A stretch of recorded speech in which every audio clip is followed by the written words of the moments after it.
There's been this extremely astroturfed media and political narrative about Mark Carney that he scares Pierre Poilievre and the Conservatives because he's buttoned down and professional, and his resume is going to make Canadians love him.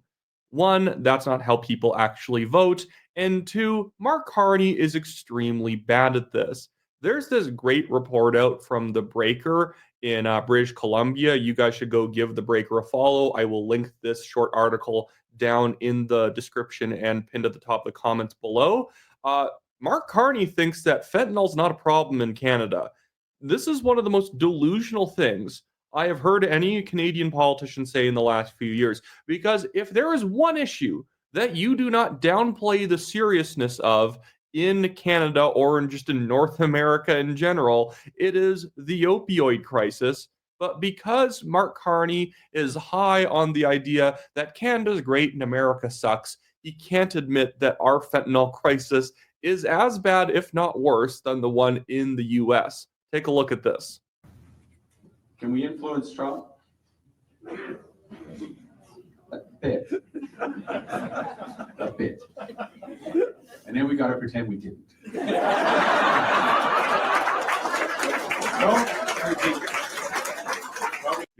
Are they piping in laughter? Because I cannot see anyone actually laughing in front of them. I guess all the other people who were laughing were behind the camera. We got to respect, part of it, we got to respect, look, fentanyl is an absolute crisis in the United States. It's a challenge here, but it's a crisis there. And us doing what we can to help them with that is absolutely appropriate. And of course, securing our borders is in our interest as much as it is in their interest. Okay, so the fentanyl opioid epidemic in Canada. He's standing in British Columbia while saying this, by the way. He was in Kelowna, the province that is the capital of fentanyl overdoses. That fentanyl and opioids in general, that's a challenge in Canada. It's not a crisis. This reminds me of people pretending like, massive business risk, like obvious things that they're doing wrong. Well, no, it's not a risk that I'm taking on. It's a challenge for me. It's a personal challenge for Canadians to stop so many people from dying of opioid toxicity poisoning. Do you know how many people have died from opioid overdoses since the beginning of 2016? So during the entire span of Justin Trudeau's time as Prime Minister, minus the latter half of 2015? 49,000. And that's probably not counting most of 2024 because numbers tend to lag. 49,000 people have died of opioid poisonings, and Mark Carney's sitting here calling it a challenge. But whatever the US is going on, that's a real crisis. And I want to get to also what he just said here that's completely hypocritical to the way himself and the Trudeau government have been positioning Canada on the border. Before I get to that, guys, reminder, if you like this channel, make sure to like this video, subscribe to the channel, leave a comment, whatever you want. Who do you think is going to win the Liberal Party leadership race? Because at this rate, I could actually see Carney shooting himself in the foot enough that at a debate, he actually might plunge down in terms of his support. Because the debate's happening well before anyone's actually allowed to mail in a ballot, which is good for, Canadian democracy, that this guy cannot be shoved through. Again, I don't even care really, in a certain sense, who the Liberals put forward as their leader. At the same time, though, I'm interested in all Canadian parties being more open and transparent and more democratic with how they choose their local candidates all the way up to their leaders. Again, I'm somebody who ran for a federal Conservative nomination and was arbitrarily kicked out because somebody at the top didn't want me to win. Very petty, very silly. And why would you kick out people who are objectively doing better than others? You are basically saying we want lesser candidates, but whatever. The thing with Mark Carney here, we go back here, he basically admits that Trump's kind of right on the border and that we shouldn't have been freaking out as much and being as obstinate around his fairly reasonable demands. Again, was everything Trump said accurate? No. But was everything wrong? Not at all. And us doing what we can to help them with that is absolutely appropriate. And of course, securing our borders is in our interest as much as it is in their interest. So he agrees it actually is, pretending that the opioid crisis is not a Canadian issue. It's just an American crisis, but a Canadian challenge. That it's still appropriate for us to be helping the United States with border security, and that it actually holds benefits for Canadians too. I can immediately name some, like preventing illegal weapons from getting into Canada. There's also drugs that enter Canada from the US. It's kind of a both ways sort of thing, even if more comes from Canada into the United States than the other way around.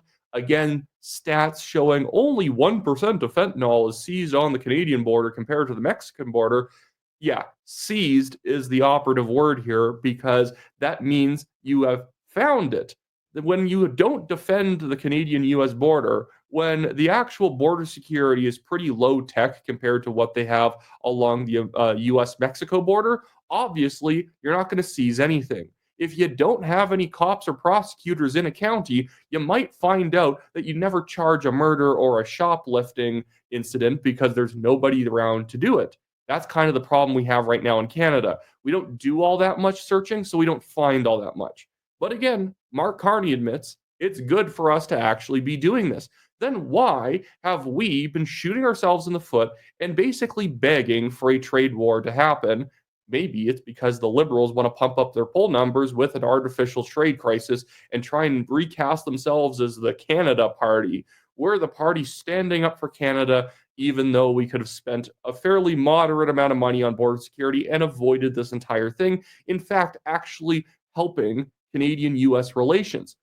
Again, I'm not one to always give her praise, but Danielle Smith has been doing a very good job on actually repairing Canada US relations.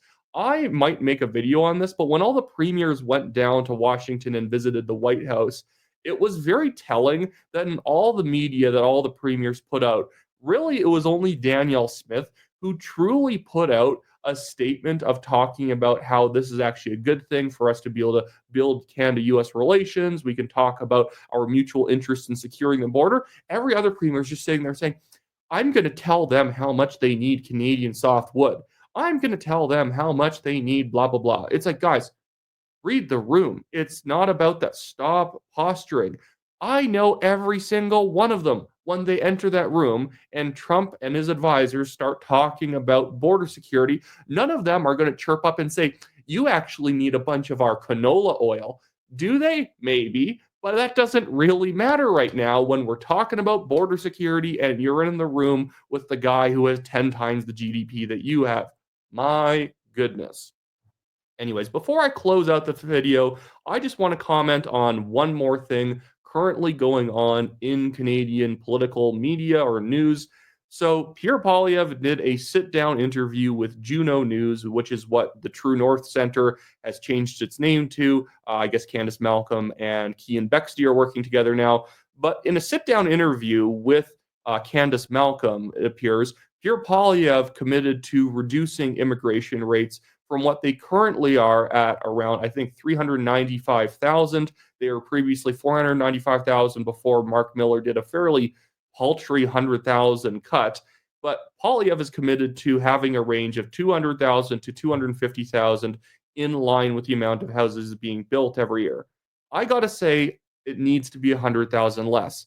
I would like the immigration rate to be 100,000 to 150,000, depending on the year.